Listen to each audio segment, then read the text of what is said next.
Hai, kembali lagi ke Kedai Temu Ramah, tempat di mana kita bisa mengulik pengalaman-pengalaman orang.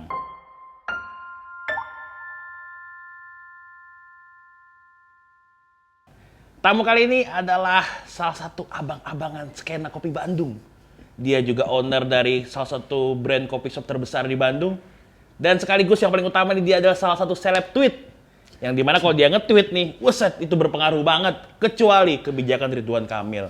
Mari kita sambut Bapak Rama Adam. Silakan Bapak. Bapak Rama Adam, Bapak Rama Kozi. Lu katanya nggak riset. Enggak, gue nggak riset. Gue kan follow lu.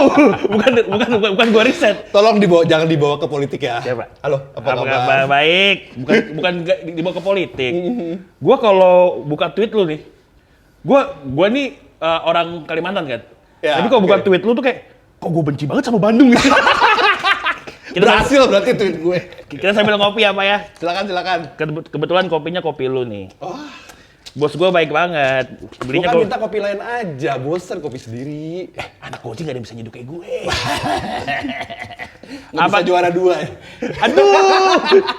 Apa kabar Bapak Rama? Baik. Alhamdulillah. Kabar Sibuk apa nih sekarang nih? Sibuk masih di kopi sama di ramen. Wah. Iya, di ramen. Koji kan setahu gue nih, Ah. dulu kan gue ada statement dulu. Selama Koji masih buka cabang, industri kopi masih aman. Alhamdulillah. Sekarang cabangnya Koji ada berapa sih kalau boleh tahu? Sekarang 15. 15. Itu di mana aja? Ada Paling di banyak di Bandung. Bandung, kan? Bandung tuh. Gue pernah bikin peta bintang. Gue pernah bikin peta bintangnya tuh. Gila, peta bintang sebelum mix. Iya, mix tuh. Bandung tuh ada Bandung 8. Bandung 8. Jakarta 2, 10. Gue sambil giling ya Pak ya? Boleh. Makassar 1, terus Indramayu, Bekasi. Indramayu tuh masuknya tetap Jabar kan ya? Jauh, iya tetap Jabar. Kalongan, Pekalongan. Bekasi Indramayu ya. Di luar Pulau Jawa berarti? Makassar. Belum nyampe ke Sumatera. Belum ada yang ngajakin. Bali bukannya ada ya?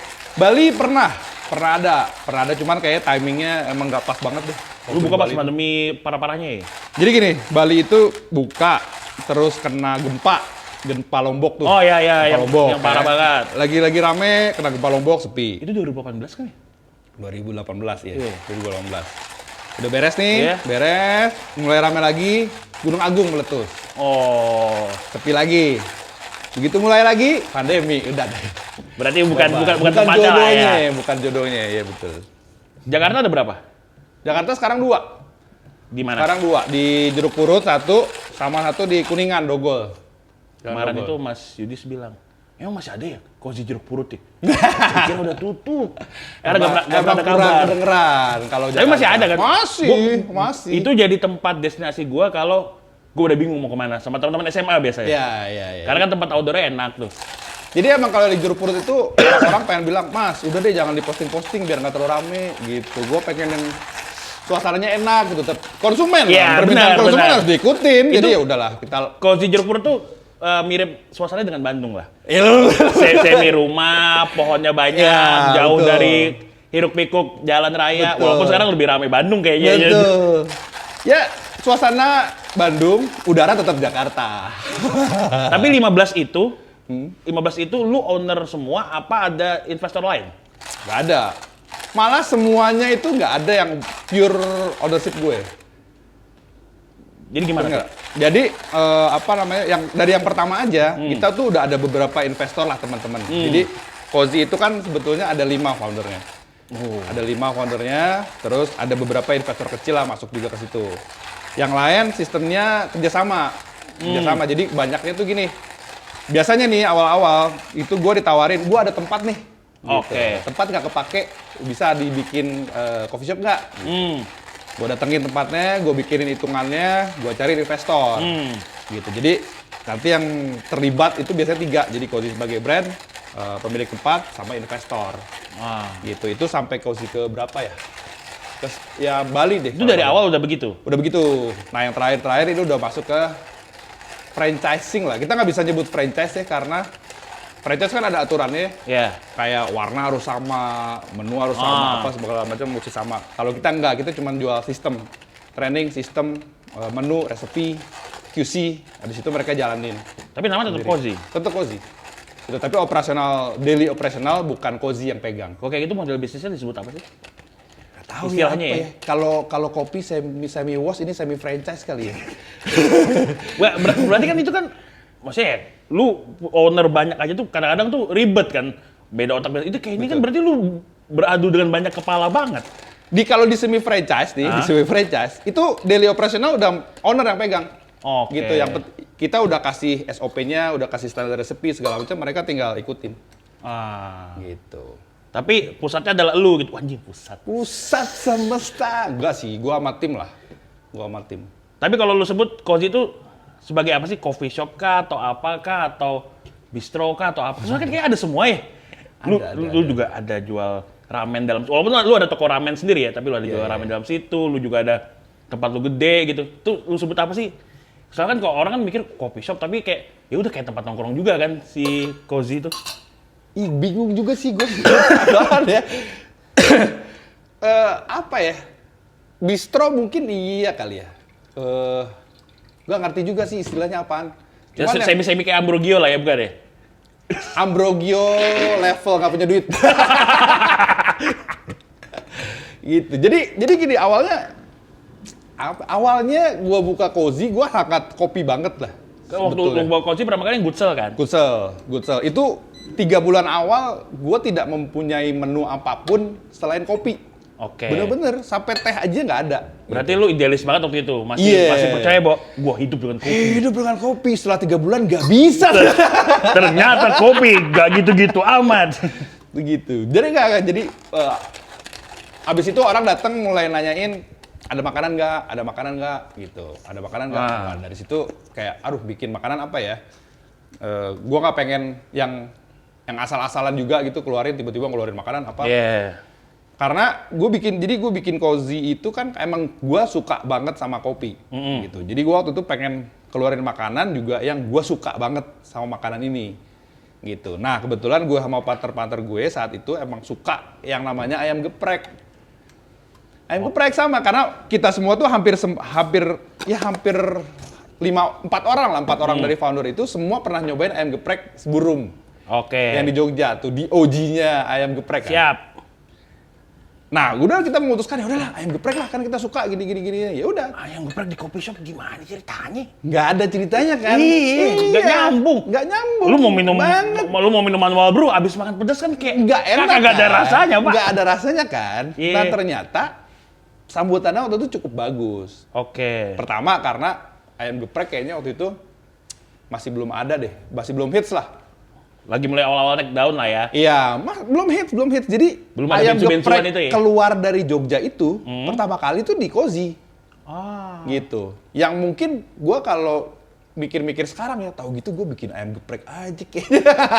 Jadi pelopor di Bandung. Iya, duitnya yang maksudnya kayaknya lebih. Lu tahun berapa sih bikin Cozy pertama itu?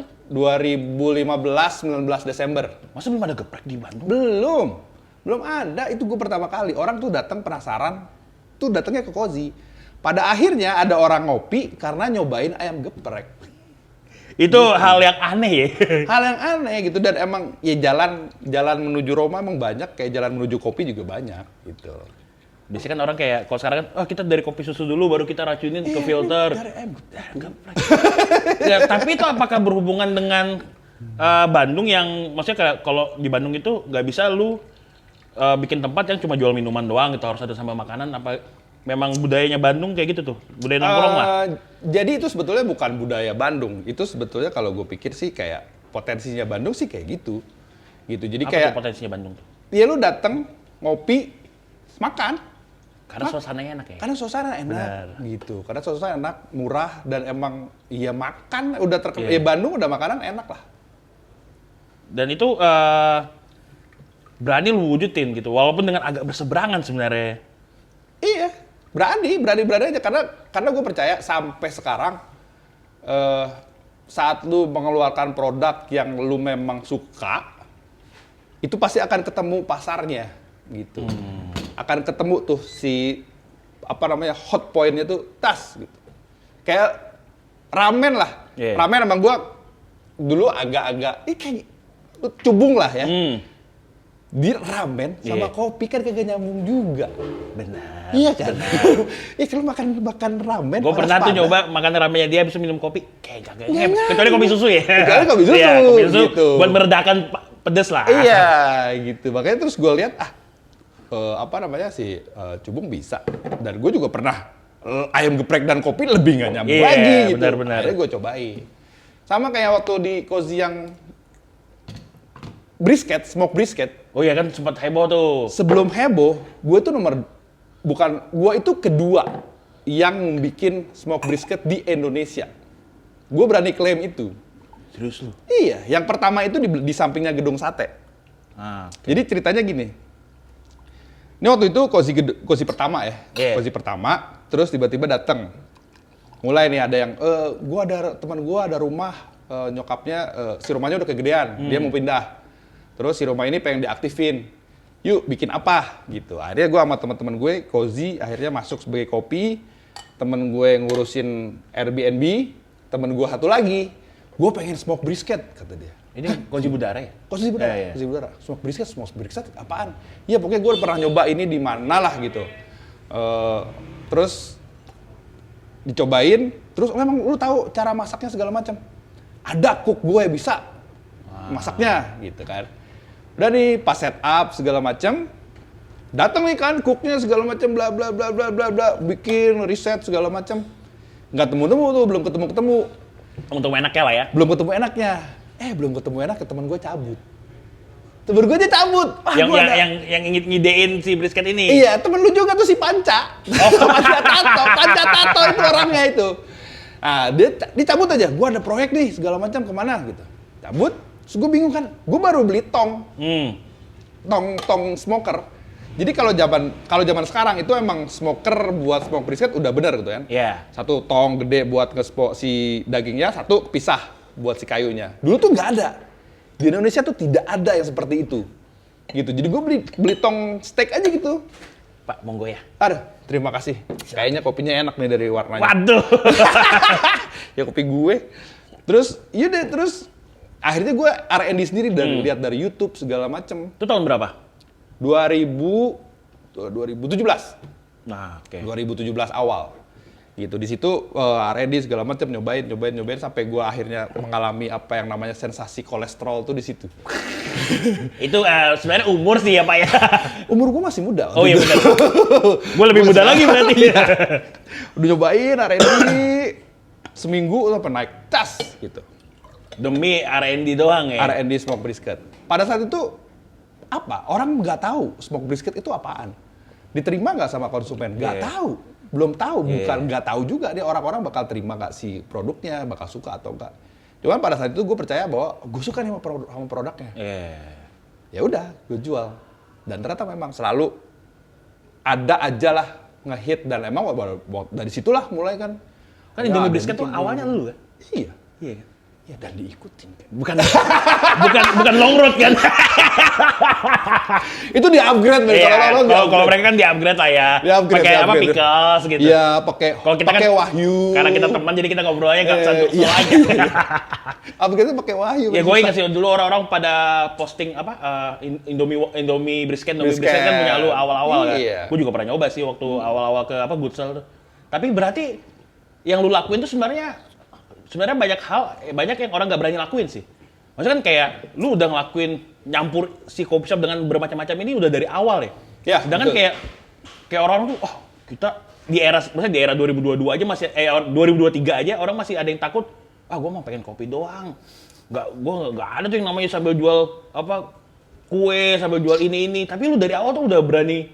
Ya, geprek, brisket tuh kan kayak anjing apaan sih? Nggak nyambung sama. Tapi lu berani gitu. Maksudnya kayak kenapa orang kenapa lu bisa sampai berpikiran terbuka kayak gitu ya? Maksudnya ketika di era-era orang sekarang itu yang kadang-kadang tuh masih idealis gitu loh. Karena mungkin ini juga sebetulnya kayak bukan dari awal ya. Gua mempunyai pemikiran. Tapi ini bahkan nama kopi lu tetap bagus dengan produk lu ya. Maksudnya dengan produk lu yang begitu banyak di luar kopi gitu. Maksudnya kayak lu punya roastery tetap bagus namanya, lu punya kualitas kopi tetap bagus. Kalau orang-orang kan kadang-kadang, itu mah cuma resto yang ada kopi shop doang gitu. Ini kan banyak tuh yang ngomongan kayak gitu kan. Kalau menurut lu gimana tuh? Jadi gini, ini kesimpulan yang gua simpulkan setelah gua melewati, bukan dari sebelum. Jadi orang datang ke coffee shop, entah itu ke coffee shop, entah itu ke cafe, entah ke apa, itu bukan mencari saja hanya, wah gue pengen ngopi, gue cuma pengen minum kopi. Enggak. Gue datang, gue pengen makan, gue cuman emang pengen makan doang. Enggak, gitu. Orang itu emang datang itu mencari kepuasan diri, kebahagiaan lah kalau kita ngomong secara ngelangitnya ya. Kebahagiaan, gitu. Mereka tuh ingin puas dalam ngopi lu puas, makan lu puas, kenyamanan lu puas, pelayanan lu puas. Pulang tuh lu dengan happy. Gue dapat semua gitu. Gue dapat semua gitu. Itu yang dicari gitu. Lu tuh datang bukan, apalagi sekarang ya, yang kalau dulu mungkin banyak pendekar, yang namanya pendekar yang emang datang tuh emang gue pengen dapat kopi enak nih, gitu. Pulang, gue dapat kopi enak. Enggak. Kalau sekarang mah orang, gue happy nih datang ke si tempat ini, gitu. Minumannya enak, makanannya enak. Semua tuh jadi kesatuan yang nggak bisa dipisah-pisah, gitu. Jadi yang gue berikan tuh itu, gitu. Karena kalau gue cuma minum kopi, gue cuma pengen minum kopi doang. Sekarang gue bisa minum kopi di rumah. Iya benar. Gitu. Kopi banyak, alat seduh banyak, tutorial banyak. Dulu kayak kettle segala macam yang dulu mahal, sekarang murah. Yang murah aja deh. Gitu kan. Makan kalau cuma buat minum kopi lu bisa di rumah. Lu cuma mau makan doang lu bisa makan di rumah. Orang lain kenapa sih di zaman sekarang tuh lu keluar, lu nongkrong tuh buat apa sih? Buat happy kok. Iya benar. Gitu. Jadi selama gue yakin kopi gue well lah. Dibilang paling enak mungkin nggak juga gitu karena gue nggak berani ngomong begitu. Well made, makanan well made, tempat enak, bersih segala macam, semua jadi satu kesatuan dan gue percaya itu. Ya orang kan suka karena itu yang dicari sebetulnya. Gitu. Berarti lu bisa jadi bahan percontohan sebenarnya ya, kayak orang-orang tuh ya lu jangan terlalu tertutup lah dengan idealisme kayak wah gua harus cuma kopi doang nih, gua harus kopi doang nih. Ya sebetulnya nggak masalah. Kalau bisa masalah. hidup. Ya kan maksudnya banyak yang akhirnya pada tutup atau apa kan. Maksudnya kayak ya lu punya kesempatan buat jual makanan, kenapa enggak gitu kan. Why not selama lu suka sama makanannya. Dan gitu. Lu juga, gue lihat walaupun lu banyak makan dan sebagainya, ya lu kopi tetap serius gitu kan? Tetap serius. Kan kadang-kadang orang punya banyak menu dan kategori jenis gitu, tapi akhirnya fokusnya ke satu, yang lainnya dilupain. Betul. Jadi karena salah satu tagline kita, tagline kami adalah we care about coffee and everything else. Wah, gitu. Jadi emang semua harus diperhatiin gitu. Karena orang datang itu nggak bisa milih. Gue datang nggak apa-apa deh kopinya nggak enak, enggak. Iya benar. Gitu kan. Gue datang kopinya enak tapi makanannya nggak enak, nggak apa-apa deh. Nggak juga kan. Gitu pengen. Kalau bisa enak semua kenapa? Iya gitu karena apalagi di zaman sekarang gitu di zaman yang mungkin serba sulit lah transportasi publik. Wah itu kayaknya gue sering baca tuh di Twitter. Apa gue bangun di rumah ibadah saja? Maksudnya semakin kesini, semakin dengan dunia yang semakin nggak menentu segala macam, orang tuh pengen merasakan yang wholesome lah, merasakan sesuatu yang utuh, yang mereka bisa puas banget di situ. Yang keseluruhan gue bisa merasakan semuanya gitu. Iya. Dan ini kan kayak lu buka di Jakarta, lu buka di Makassar, lu buka Bandung banyak banget. Ada nggak sih perbedaan karakter customer di antara kota itu? Terus yang paling dekat deh Jakarta sama Bandung. Menurut lu, ya lu pasti nyaksikan secara langsung kan perbedaan Jakarta sama Bandung tuh jauh kah atau gimana kah? Sebetulnya Jakarta siapa tahu ada juga yang orang mau saling buka gitu kan. Iya, Jakarta sama jadi gini, kalau gua ngeliat tuh kita kan kota yang mepet tapi sebenarnya iya, jauh banget. Kalau Bandung gua rasa Bandung itu lebih fanatik ya. Lebih fanatik Bandung. Jadi gue cozy dari Bandung bukan di Jakarta dan bisa bertahan sampai sekarang. Kalau gue dulu base-nya di Jakarta, terus gue buka di Bandung, masih belum tentu gue bisa bertahan sampai sekarang gitu. Karena Bandung itu emang sangat apa ya? Sangat bangga banget lokal banget. Bandung sekali. Pride Bandung. Untung gitu. aing temen di Bandung banyak, jadi gak apa-apa ngomong begini. Gitu loh, karena itu edan banget gitu. kelihatan dia sebenarnya dari dulu, dari sebelum zaman coffee shop lah. Yeah. Ada restoran sukses di Jakarta, buka ke Bandung nggak nyampe setahun tutup. Gitu. Seperti itu, gitu. Beda lagi sama daerah kayak Makassar, Indramayu, kayak Bekasi misalnya yang deket. Itu mereka justru sangat welcome sama brand dari luar. Gitu. Apalagi kalau nama udah gede ya. Iya, nama udah gede. Kayak, wah selama ini gue cuma lihat di Instagram nih, tentunya ada di kota gue. Akhirnya gue nggak perlu pesen lagi, saya udah tinggal mamerin gitu kan. Kayak di Indramayu lah kemarin waktu gue ke Indramayu. Gue kan waktu itu diajakin ada si partner gue yang sekarang. Ngubungin lewat Instagram kalau nggak salah itu. Mau ambil franchise segala macam. Anjing ngubungin lewat Instagram. Instagram. Terima kasih Instagram. Nggak, kalau orang Jakarta anjing nggak sopan banget nih. Ngubungin lewat Instagram. Padahal ketemuan segala macam. Ya saya ada di Indramayu segala macam. Gue kan nggak. Indramayu di mana ya? Indramayu nggak kebayang itu. Sombong banget. Ya gue hanya nanya Indramayu di mana jawabannya. Tahu di mana ya, tapi gue nggak pernah, bukan kota yang. Gue kalau ke daerah sana pasti ke Cirebon, gitu kan, ke Cirebon segala macam. Terus akhirnya kesana lah survei ternyata gue tahu kenapa Indramayu tidak pernah terlintas di pikiran gue, karena dia dari pintu tol terdekat aja itu 1 jam lagi ke kota. Gitu. Jadi kayak lewatin yang Pantura jalur dia ke atas sendiri, kayak ditinggalin aja gitu. Terus datang ke sana kotanya sepi, nggak banyak penduduknya, nggak terlalu banyak. Mall ada nggak ya? Kayaknya nggak ada deh. Mall nggak ada. Terus kayak orang ngopi kemana? Ngopi ke Cirebon. Sejam. Rela gitu kan. Terus gue bilang, ya udah deh. Karena si partner gue Warlock situ dan dia believe, ya udah kita buka aja. Apalagi dia tahu situasi lah ya, tahu culture-nya di sana. Betul. Kita setupnya ya slow lah gitu. Nyantai dulu lah, simple. Begitu buka, dar! Itu kayak biksu sekarang mungkin ya. Wah, semua orang tuh gila. Itu sampai gue di hari... Apa kurang tempat nongkrong di sana ternyata, ya? gitu. Ternyata. Jadi, di hari kedua, hari ketiga kita sampai hiring orang baru. Gitu. Buat supaya ngejar si operasional. Gitu. Dan ternyata memang, kalau kita sekarang kan ngomong, industri kopi udah stagnan lah, segala macem. Itu kita kacamata kota, ternyata. Kacamata kuda lah ya. Iya, di Bandung yang udah ratusan, mungkin 1.000 lebih sekarang mungkin. Jakarta mungkin yang udah entah berapa. Mungkin di situ stagnan. Tapi ternyata kota-kota kecil, kota-kota satelit ini, itu peluangnya masih banyak banget. Itu yang jadi pasar lu sekarang. Iya. Bisa kali buka di Samarinda. Ada. Gitu. Terus maksudnya kayak kalau dari segi customer-nya gitu, maksudnya dari segi customer-nya apakah perlakuannya berbeda? Kayak kadang-kadang kan gue tanya teman-teman gue yang buka coffee shop di Bandung gitu, dari Jakarta buka di Bandung, mereka nurunin harga atau mereka berusaha nyari barista warlock dulu supaya aman nih tempat, nah baru hire barista yang lain gitu. Kalau lu sendiri kayak gimana sih kalau buka di beda kota gitu? Sebetulnya kalau kita sendiri, jangankan beda kota, di satu kota aja kita harga bisa beda. Oh ya? Iya. Itu. Jadi betul-betul menyesuaikan dengan pasar di sekeliling kayak gimana. Jadi semua mah kayak di Pati Ukur sama di Budara bisa beda tuh? Bisa beda. Gitu. Kayak biasanya di Pati Ukur tuh targetnya kan orang kantoran lah. Di tengah kota kan orang kantoran. Duitnya bisa diperas nih. Yui, bisa di kita. Udara mahasiswa semua nih. Mahasiswa. Itu bisa lebih murah. Mahasiswa nongkrong lama lagi. Betul. Gak apa-apa tuh gue happy kok. Gue happy sampai kayak gitu. Orang lain suka musuhin ya.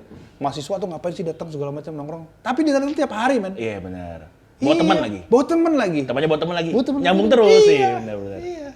Gitu. Tapi susah gak sih buka di berbeda kota ketika lu udah punya culture tertentu gitu? Enggak. Sebetulnya susah-susah gampang sih sebetulnya. Tapi karena memang kalau dari awal kita tuh culture-nya memang sangat menyesuaikan sekali gitu, dari konsep store-nya, dari menu yang dijual, dari harga segala macam, kita emang benar-benar ngikutin sesuai kita buka di mana gitu. Jadi begitu kita buka misalnya di Makassar, culture-nya kayak gini, kita dengan mudah ngikutin gitu. Kayak di Makassar makanannya daging semua kan, makan daging, udah smoke brisket hajar sana, laku, bikin sendiri laku. Gimana caranya kita ngalahkan Kosuja di sana ya? Gue mau bikin Eskoba. Kan Eskoja di sana kan. Eskoja kok Kosuja. Eskoja, astaga kok Kosuja. Iya. outing ke Turki yuk. Astagfirullah. Itu karena gue ngeliat ini bisa ngajak ke Turki, ini harus bikin nih. Enggak, tapi kalau lu ajak ke Turki, mohon maaf nih, 15 outlet kayaknya kebanyakan. Bisa bangkrut duluan lu. Tapi itu banyak, men, itu ngajak banyak orang sih. Tapi kalau tadi kita ngomong fanatik Bandung gitu kan. Kenapa sih brand dari Jakarta kalau ke Bandung tuh agak susah? Buat diterima ya? Iya, karena itu kebanyakan usaha kan dia punya patokan harga. Oke. Kebanyakan kan gitu. Si A masuk ke Bandung, harganya masih tetap di kota yang, Ya. jadi kayak gua nggak bisa ngubah-ngubah harga nih.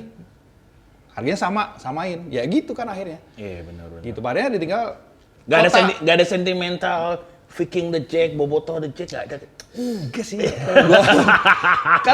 karena ini semakin kecil kota, semakin dia sensitif sama harga. Gitu, itu aja. Gitu. Terus kalau yang ini, sifat apa yang membedakan orang Bandung sih? Coffee shop Bandung dengan coffee shop yang lain, menurut lu kayak apa sih ciri khas Bandung yang bisa kayak, apa yang membuat gua harus keliling coffee shop di Bandung? Kalau menurut lu? Ketika ada orang baru gitu, kayak kalau gua kan udah sering ya, maksudnya gua udah teman-teman Bandung gua juga banyak, kayak ada orang baru mau belajar coffee shop, lu ke Bandung aja. Emang ada apa di Bandung? Nah, lu bisa jawab apa? Itu pertanyaan sulit. Nggak, Pertanyaan sulit, itu benar. gue pernah nulis kan, gue pernah nulis di polling di Instagram gitu. Kota apa sih yang jadi destinasi wisata perkopian? Kan ada Jakarta, Bali, Bandung, Jogja. Nomor 1 Jogja yang dipilih orang. Nomor 2 Bandung. 3 Bali, Jakarta terakhir. Serius, Jakarta terakhir. Nah, tapi kan berarti Bandung termasuk destinasi wisata yang menarik buat orang-orang gitu. Kira-kira apa sih yang ditawarkan coffee shop perbandungan ini sampai menarik? Kalau gue sih ada jawaban ya. Karena gue sebagai dari sisi orang luar yang pernah main ke Bandung gitu. Oke. Pertama gini, yang harus ditanyakan adalah si orang-orang ini yang datang yang menjawab pertanyaan lo itu, apakah mereka keliling coffee shop itu untuk cari kopinya atau bukan? Oke. Gitu. Atau mereka mencari pengalamannya? Gitu. Karena kalau gua rasa ya, yang orang yang menjawab pertanyaan lo ini sebagian besar adalah orang yang mencari pengalamannya. Oke. Gitu. Karena kenapa pada akhirnya Jakarta, Jogja nomor 1? Karena Jogja tujuan wisata, orang jalan-jalan, kayak ke klinik kopi, kemana segala macam, itu ada tujuan wisata tuh, ada pengalaman yang dapetin. Kedua, kenapa Bandung? Bandung deket. Antar satu coffee shop dengan coffee shop lain deket, orang bisa jalan, menikmati udara Bandung. Kayak bagus aja. Kalau pagi. Selain weekend. Kalau pagi gitu. Kalau pagi selain weekend gitu kan. Dengan tidak adanya transportasi. Pagi weekend di ini lagi apa tempatnya Radit tuh? Sangkuria. Iya, Sangkuria the best tuh kalau pagi. Suara burung berkicau. Kalau siang sih enggak ya. Siang enggak. Gitu. Jadi ya itu deket, terus emang kita bisa merasakan suasana coffee shop yang berbeda dari satu coffee shop dengan coffee shop lain. Temanya ini, konsepnya ini, feel-nya ini, gini-gini. Banyak sekali ruangan untuk bermain kalau di Bandung. Dengan ya udara yang lebih sejuk lah daripada di Jakarta. Kenapa di Jakarta pada akhirnya di paling akhir? Ada Jakarta susah mau kemana-mana. Oh iya benar. Jauh, panas, terus kayak mungkin nggak terlalu berbeda juga si konsepnya. Kayak gua mau ke Smith, habis dari Smith kita kemana? Ke tempat Andrew. Jauh banget kan gitu kan. 2 jam. 2 jam gitu.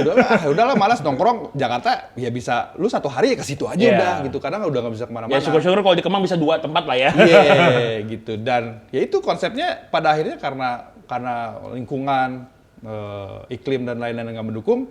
Akhirnya semua emang berbeda-beda tapi mewah gitu kan. Kalau Bandung, Jogja mungkin lebih humble, lebih santai, lebih bisa nikmatin. Mungkin gitu ya. Kalau nyari kopinya sendiri, berapa persen sih pasar specialty di? Iya benar. Iya, berapa orang yang mengerti, berapa besar sih konsumen yang ngerti, oh ini tuh kopi specialty, oh gua datang buat nyari kopi enak, segala macam, berapa persen sih sekarang? Iya benar. Itu nggak signifikan, sorry to say. Iya. Di Bandung pun begitu ya? Yes. Kayak Bandung ini, jadi perbedaannya adalah yang gua rasakan,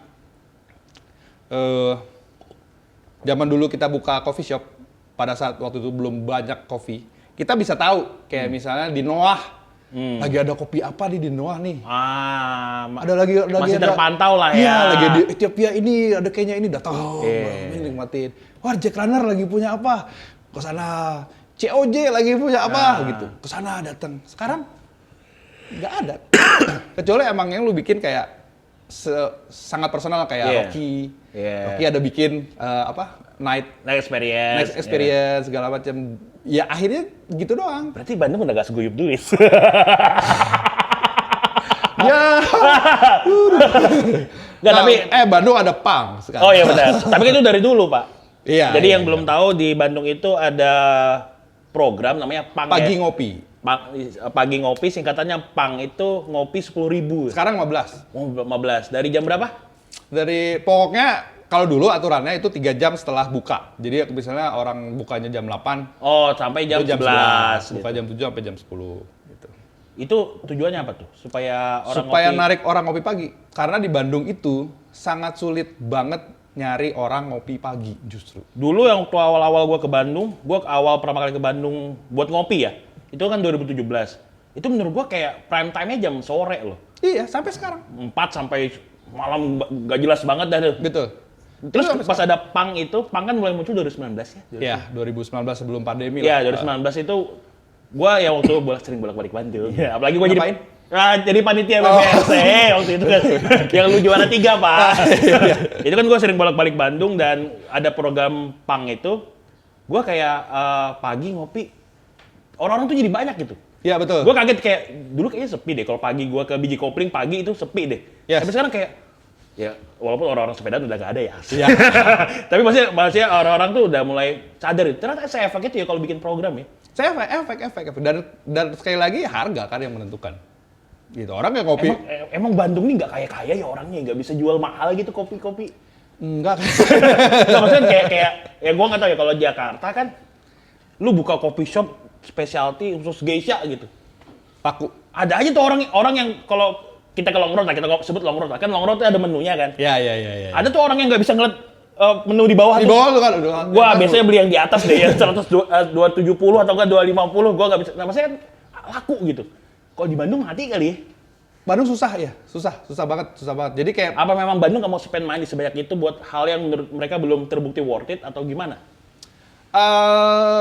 Iya, sebetulnya iya. Jadi mungkin ya dari segi pendapatannya juga. Soalnya kan kalau yang beli mahal-mahal kayaknya orang-orang daerah yang digoblok-goblokin itu. Astagfirullah. Enggak maksudnya penasaran gitu. Iya. Bandung susah. Belum terbentuk lah si pasarnya. Soalnya kan kayak sekarang juga orang, tapi mereka, gue teman-teman Bandung juga banyak yang beli kopi-kopi mahal karena penasaran sih sebenarnya. Ya, karena penasaran. Dan orangnya itu aja kok. Ya, maksudnya nggak luas ya. Kalau di Jakarta mungkin kan kayak orang suka minum kopi ya karena penasaran, rasanya memang enak gitu kan, kopinya rare dan sebagainya lah gitu. Menarik sih. Berarti kalau buka di Bandung nggak boleh mahal-mahal ya? Nggak boleh, jangan. Ada harga berapa sih? Kalau umpamanya manual brew deh? Manual brew sih sampai 35 kayaknya udah mentok ya. 35 tuh internasional kayaknya. Udah mentok tuh. Kayak modal nyampe 50 kayaknya cuman sekali doang gitu keluarnya. Ya paling seasonal kali ya. Seasonal. Kecuali kayak lu kemarin deh, lu kan jual kopi mahal banget tuh. Apaan? Ethiopia. Oh iya. Berapa satu gelas 150? Yang dulu. Isal sampai patungan buat beli satu gelas aja. Tapi emang maksudnya kayak masih digituin kayaknya. Mendingan jadi kalau mau mahal sekalian. Mereka malah jadi lebih. Jadi FOMO makanya begitu. Kayaknya takut kehilangan ya. Betul. Jadi kayak kalau yang tanggung-tanggung 50, 75 gitu kayaknya malah susah. Gue kok jadi seneng ngomongin Bandung daripada Cozy. Iya lo gimana sih? Kan tapi ya karena lu Bandung juga kan. Iya. Gue pengen penasaran, kenapa sih Bandung tuh banyak banget komunitas perkopian? Emang di Jakarta nggak? Jakarta banyak tapi nggak yang hype Bandung gitu loh. Bandung juga. Bandung emang yang hype apa? MBC doang. Tapi kan pinggirannya banyak tuh. Hype nggak? Gue ngomong agak takut deh. Hype sih.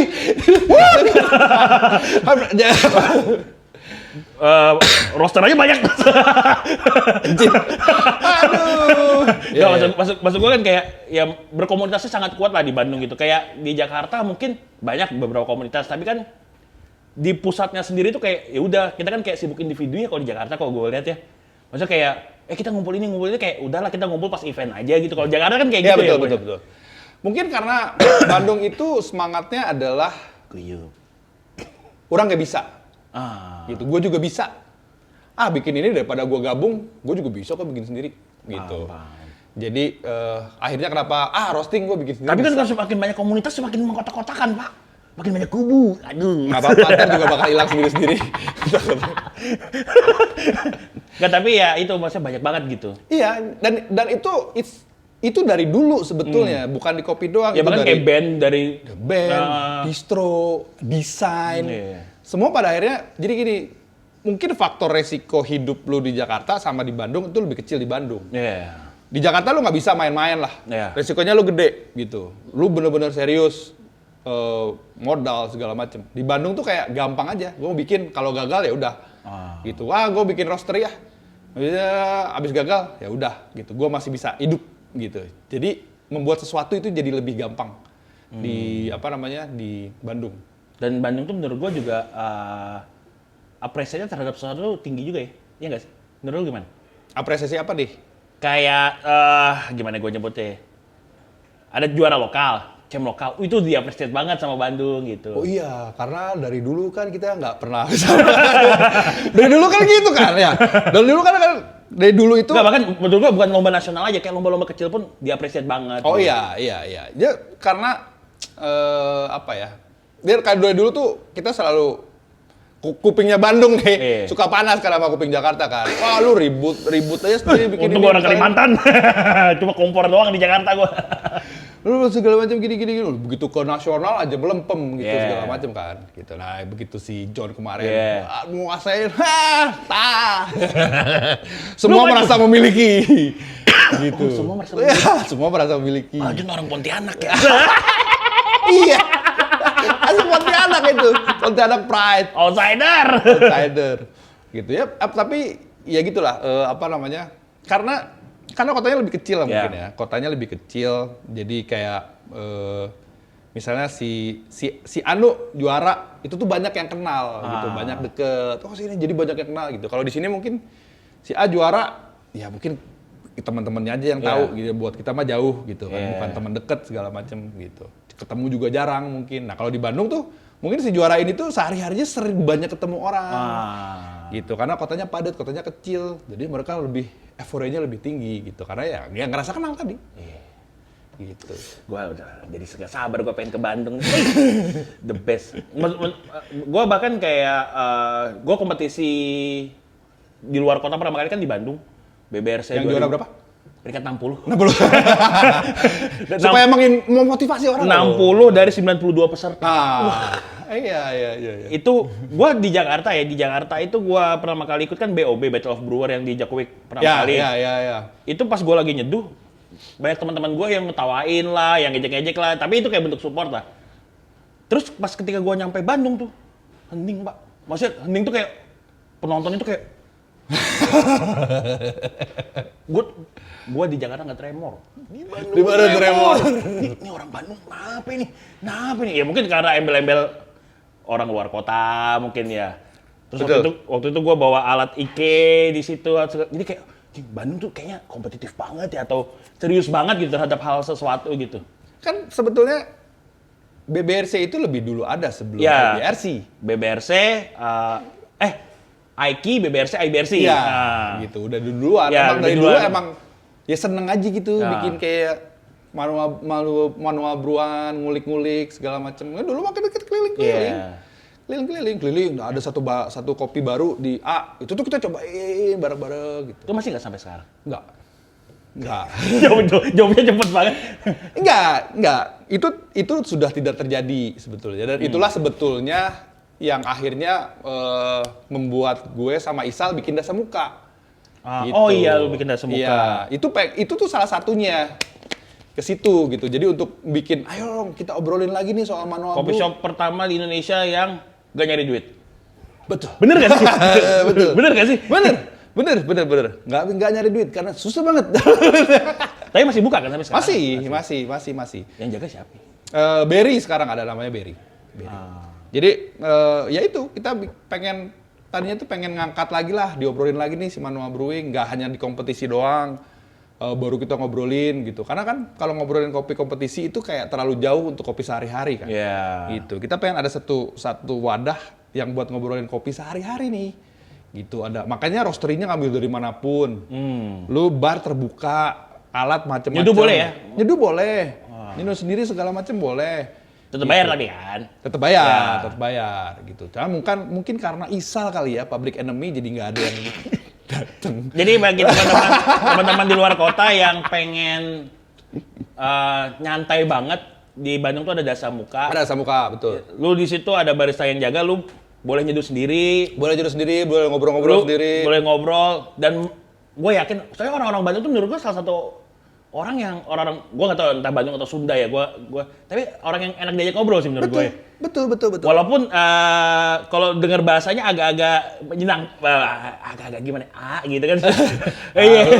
Gue agak berbeda jauh lah dengan keseharian gue, tapi kayak menyenangkan gitu ngobrol sama orang Bandung gitu. Betul. Ya mungkin itu juga salah satunya karena yang dulu orang-orang penginisiator BBRC ini, pada akhirnya mereka punya usaha-usaha sendiri, udah sibuk dengan usaha-usaha sendiri masing-masing gitu.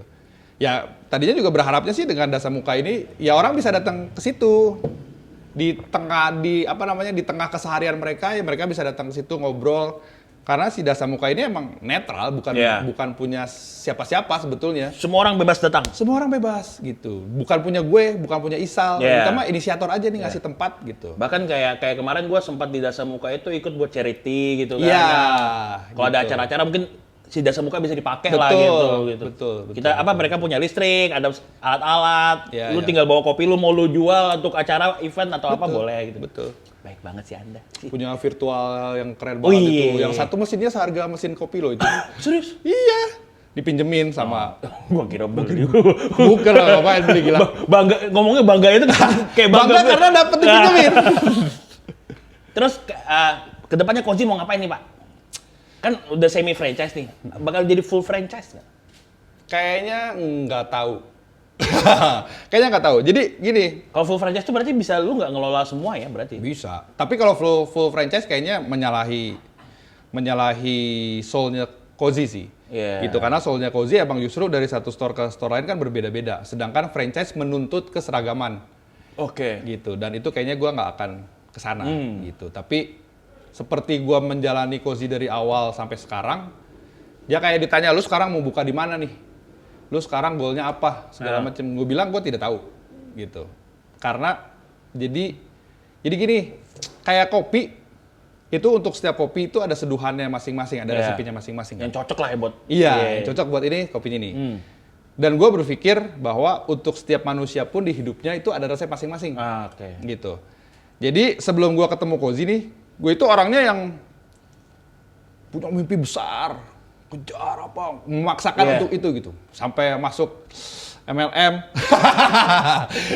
pengen ngejar segala macam, gue punya ini, goalnya ini, wah, tidak pernah berhasil, gitu. Selalu mentok, ada aja. Ada aja lah masalahnya gitu.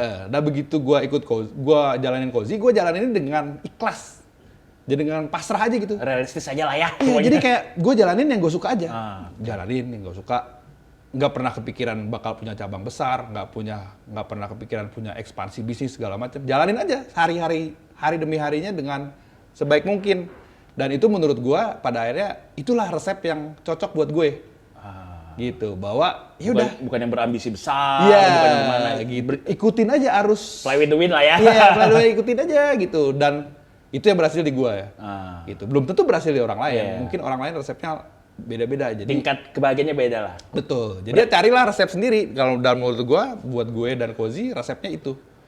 Itu going with the wind aja. Pertanyaan terakhir. Bahagia nggak di kopi? Bahagia. Maksudnya berada di dunia kopi, hidup dari kopi, bahagia nggak? Ya. Iklan lo. Pertanyaan bahagia itu kan berat banget ya. Berat banget lo harus minum. Arti bahagia itu udah minum kopinya kopi sendiri. Oke, jadi gini. Kalau sekarang kan orang banyak orang bilang lu ngapain sih hidup di kopi? Emang untung, emang bisa bikin lu kaya. Bisa Kan banyak ya bikin- kata-kata kayak gitu ya. Iya, Yang bikin kayak orang tuh takut buat masuk kopi gitu. Iya, jadi kayak mengerdilkan Iya. si Industrinya juga. industri kopi dan lain-lain. Buat gue sekarang yang bisa bikin gue bahagia di Cozy itu bukan dari berapa besar gue dapat penghasilan di situ.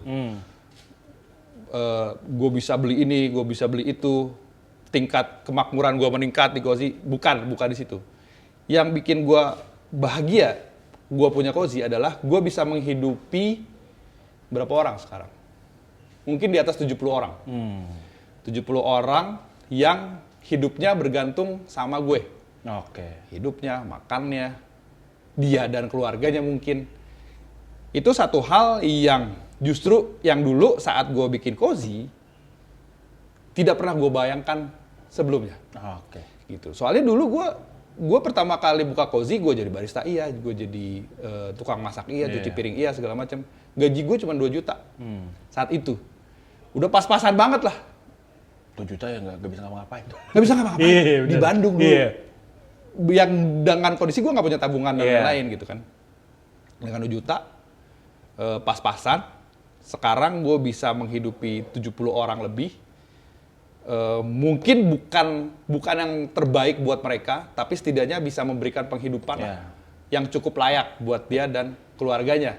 Itu yang bikin gue bersyukur banget gitu. Karena gue dulu nggak pernah kebayang bisa sampai kayak gini. Gaji 2 juta bisa ngidupin banyak orang gitu. Maksudnya Yang dimulai dulunya- dari situ. Iya, dimulai dari kita situ. bisa menghidupi Iya. banyak orang gitu. Yang sampai pandemi pun alhamdulillahnya gue bisa menghidupi mereka lah gitu. Mereka Masih masih tetap jalan lah masih gitu ya. tetap jalan gitu. Itu yang kalau orang nanya gimana di kopi bahagia nggak? Bahagia, sangat bahagia.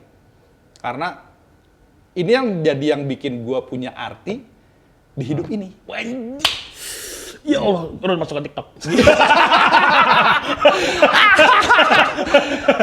Gitu. Hidup itu kan hidup itu cuma 2 pilihannya, buat diri lu sendiri sama buat orang lain. Iya. Gitu. Dan saat lu bisa hidup, lu bisa berarti buat orang lain, ya udah itu hidup yang lu sangat bisa syukuri. Dan itu bisa menjadi alasan yang cukup besar sekali untuk bisa berbahagia. Itu resep bahagia lu ya? Yes. Oke, Bapak Rama, terima kasih banyak sudah mau Terima datang ke kasih banyak. Jakarta. Ini walaupun gua tahu lu ke Jakarta buat ngurus paspor. Karena lu mau ke Jepang. Ntar banyak yang justin, Pak. Kan lu juga ujung-ujungnya posting di Twitter. Oke, Bapak Rama, terima kasih banyak. kasih juga. Sampai ketemu Terima lagi. kasih. And this is Terima kasih. my time.